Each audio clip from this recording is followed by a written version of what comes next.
Bonjour, je suis Virginie Hubert, experte en épanouissement de potentiel et je travaille particulièrement avec les symboles. Voilà, et j'ai beaucoup de connaissances, j'étudie depuis de très nombreuses années, j'ai beaucoup de connaissances et dans cette période, on va dire déstabilisante pour le moins, que nous traversons, il me semble intéressant de les diffuser. Alors, dans cette période de confinement que nous sommes obligés de respecter, il pourrait être tentant et facile de nous positionner en victime. En effet, chacun est libre de choisir ce qu'il souhaite ressentir. Si nous nous positionnons en victime, nous rejetons la faute sur les autres. C'est l'autre, c'est la faute de l'autre si on est comme ça, c'est machin qui n'a pas agi, c'est lui qui n'a pas bougé quand il était temps, voilà. Je l'ai bien expliqué dans mon livre « Sauf qui peut nos relations », un livre qui parle des jeux de pouvoir et qui parle notamment du jeu de dupe victime bourreau sauveur. Il explique pourquoi chacun des positionnements alimente le suivant et j'explique aussi comment communiquer sans utiliser ces jeux de pouvoir. Voilà. Mais nous avons aussi la possibilité d'utiliser notre pouvoir personnel pour installer la clarté en nous et nous positionner en adultes responsables. À chaque moment, nous avons le choix de ce que nous souhaitons écouter, l'âme ou l'ego. Vous pouvez voir ma précédente vidéo que j'ai réalisée sur ce sujet. L'ego qui veut donner de l'importance, se donner de l'importance, va choisir plutôt des chaînes du style apitoiement sur soi ou alors folie des grandeurs.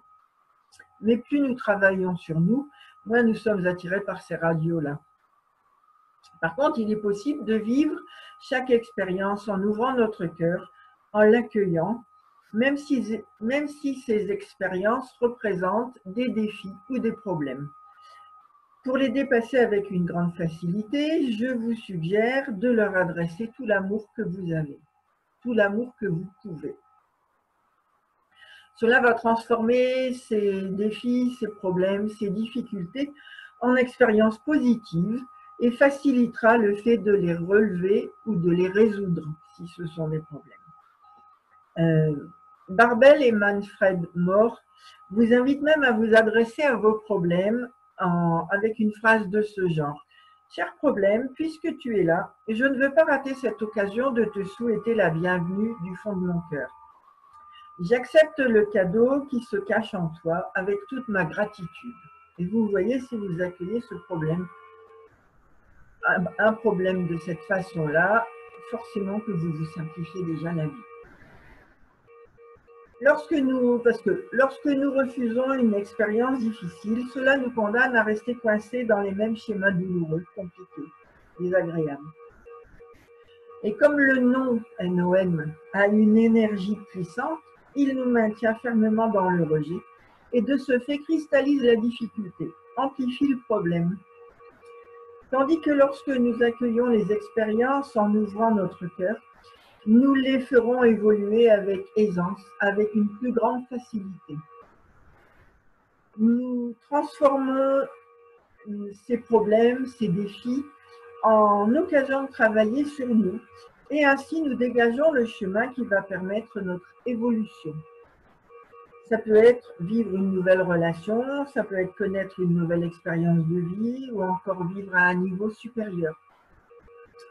Et cette nouvelle expérience va bénéficier de toute la positivité que vous aurez déployée pour l'installer. Ce qui n'est pas inintéressant. Donc, l'important est de veiller à cultiver de l'énergie positive en toutes circonstances. Et si au premier abord ce n'est pas facile à faire, un moyen qui fonctionne bien est de modifier l'objet de votre attention. Changez votre focus. Au lieu de porter votre focus sur ce qui est difficile, portez le focus sur quelque chose qui va être plus agréable. Je vais vous donner un exemple avec le confinement, puisque nous sommes dedans. Il est décrété partout, le confinement est décrété partout, et ça ne vous arrange pas du tout au niveau professionnel, par exemple. Au lieu de ruminer votre mécontentement, vous pouvez vous dire, je vais profiter du temps que je vais avoir de disponible pour réfléchir à la conception du stage auquel je pense depuis un moment et que je n'ai pas pu encore mettre sur pied, que je n'ai pas pu réaliser, que je n'ai pas pu concevoir. Voilà. Ainsi, vous profitez du temps d'isolement qui est imposé pour faire avancer un projet pour lequel vous manquiez de temps. Et lorsque vous pourrez reprendre votre activité professionnelle normalement, vous aurez un nouveau produit à proposer à vos clients. Et comme ce nouveau produit aura été conçu dans le positivisme, il devrait rencontrer un bon succès. En procédant ainsi, vous avez transformé vos pensées de mécontentement en créativité. Vous voyez, rien qu'en faisant attention à ce sur quoi nous portons notre attention, nous pouvons nous créer une vie agréable, indépendamment de ce qui se passe à l'extérieur de nous. Alors, je vous souhaite de très belles expériences. Si vous pensez que cette vidéo peut être utile à d'autres personnes, n'hésitez pas à la partager. Si le genre d'informations que je diffuse vous intéresse, n'hésitez pas aussi à vous abonner en cliquant juste en dessous.